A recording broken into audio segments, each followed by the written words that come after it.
एक बार एक किसान के पास एक घोड़ा होता है। उस घोड़े की खास बात थी कि उस जैसे सुंदर घोड़ा दूर दूर तक किसी राज्य में नहीं था। जैसे ही यह बात उस राज्य के राजा को पता चलती है तो वह उस घोड़े को खरीदने उस किसान के पास आता है। सब लोग हैरान हो जाते हैं कि आखिर इस घोड़े में ऐसा क्या है जो राजा खुद इसे खरीदने आना है। सब लोग उसके घर चले जाते हैं। राजा ने उस घोड़े की इतनी कीमत लगाई कि पूरे गांव में इतने पैसे किसी के पास नहीं थे, फिर भी किसान साफ साफ मना कर देता है। लोग उसे पागल बोलने लगते हैं, बोलते हैं कि इतने सारे पैसे इस घोड़े की कौन देगा, बेच दे तेरी जिंदगी बन जाएगी। वो किसान कहता है नहीं बेचूंगा, बात खत्म, आप लोग जा सकते हो। समय बीतता है और एक दिन वो घोड़ा उस किसान के घर से भाग जाता है। दोबारा लोग आते हैं, कहते हैं कहा था बेच दे, ले अब घोड़ा भी गया। वो किसान फिर से कहता है घोड़ा घर से भाग गया तो इसमें मेरी क्या गलती है, भाग गया तो भाग गया।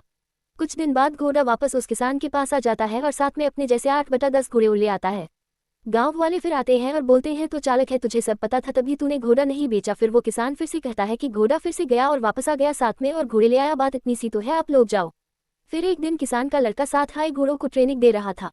ट्रेनिंग के दौरान वो गिर जाता है और उसका पैर टूट जाते हैं। एक बार दूसरा राज्य उस राज्य पर आक्रमण कर देता है। सारे गांव के नौजवानों को राजा अपनी सेना में बुला लेता है।